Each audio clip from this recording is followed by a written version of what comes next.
द्वापर युग में एक समय की बात है जब माँ यशोदा ने भगवान कृष्ण जी से कहा था कि हे कृष्ण, तुम सारे संसार के उत्पन्न करता पोषक हो। आज तुम मुझे ऐसे व्रत कहो जिससे स्त्रियों को मृत्यु लोक में विधवा होने का भय नहीं रहे और ये व्रत सभी मनुष्यों की मनोकामनाएं पूर्ण करने वाला हो।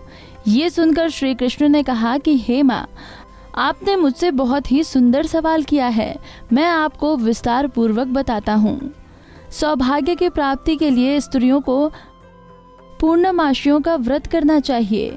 इस व्रत को करने से स्त्रियों को सौभाग्य, संपत्ति आदि की प्राप्ति होती है और संतान की रक्षा होती है। ये व्रत अचल सौभाग्य देने वाला और भगवान शिव के प्रति मनुष्य मात्र की भक्ति को बढ़ाने वाला व्रत है। तब यशोदा जी कहती हैं कि हे कृष्ण, सर्वप्रथम इस व्रत को मृत्यु लोक में किसने किया था और इस विषय में विस्तार पूर्वक मुझे बताओ। तब श्री कृष्ण भगवान कहते हैं कि इस भूमंडल पर एक अत्यंत प्रसिद्ध राजा चंद्रहास से पालित अनेक प्रकार के रत्नों से परिपूर्ण कातिका नाम की एक सुंदर नगरी थी।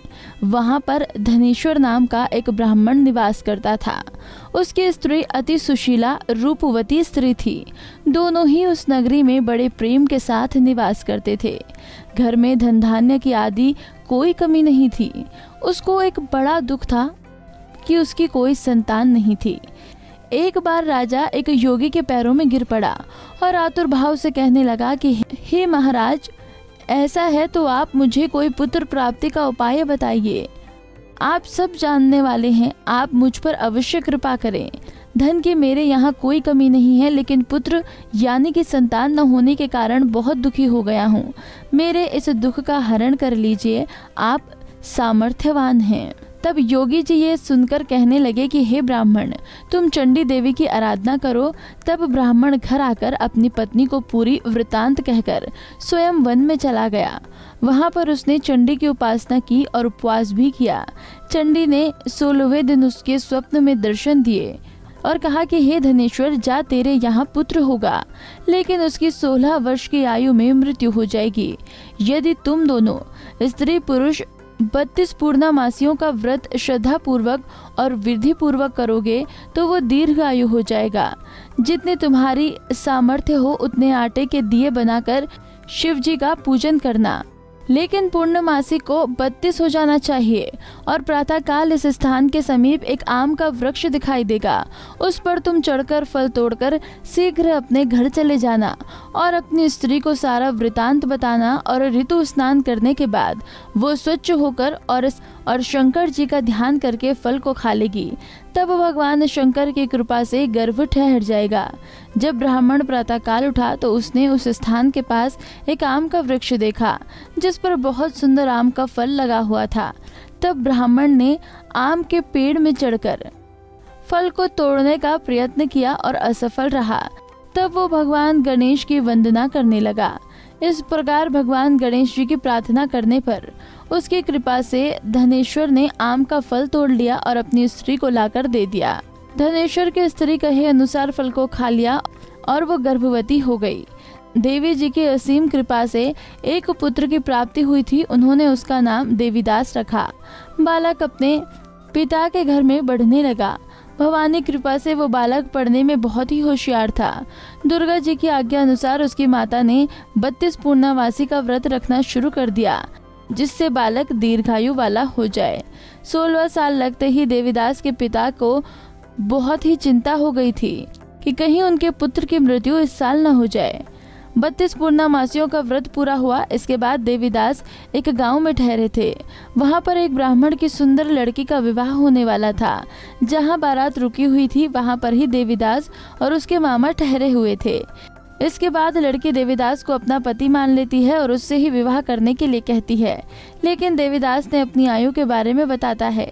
लेकिन इस लड़की ने कहा कि जो गति आपकी होगी वो मेरी होगी। हे स्वामी, आप उठिए और भोजन कर लीजिए। इसके बाद देवीदास और उसकी पत्नी दोनों ने भोजन किया। सुबह देवीदास ने अपनी पत्नी को 3 नगों से जड़ी एक अंगूठी और रुमाल दिया। मेरा मरण और जीवन देखने के लिए एक पुष्प वाटिका बना लो। जब मेरा प्राण अंत होगा तो ये फूल सूख जाएंगे। ये फिर से हरे भरे हो जाएं तो जान लेना कि मैं जीवित हूँ।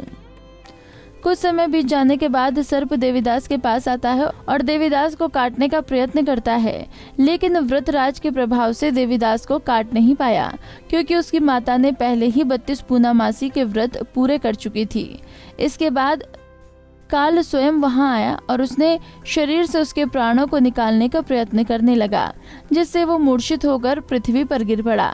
भगवान की कृपा से माता पार्वती के साथ शंकर जी वहां पर गए। माता पार्वती ने शंकर जी से कहा कि इसकी माता ने पहली 32 पूर्णमासी का व्रत किया है और आप इसके प्राण दान दें। इस प्रकार शिव जी ने उसको प्राण दान देते हैं और काल को भी पीछे हटना पड़ा। देवीदास स्वस्थ होकर पुनः बैठ गया। उधर उसकी स्त्री उसके काल की प्रतीक्षा किया करती थी। जब वाटिका हरी भरी हो गई तो वो जान गई कि उसके पति को कुछ नहीं हुआ है।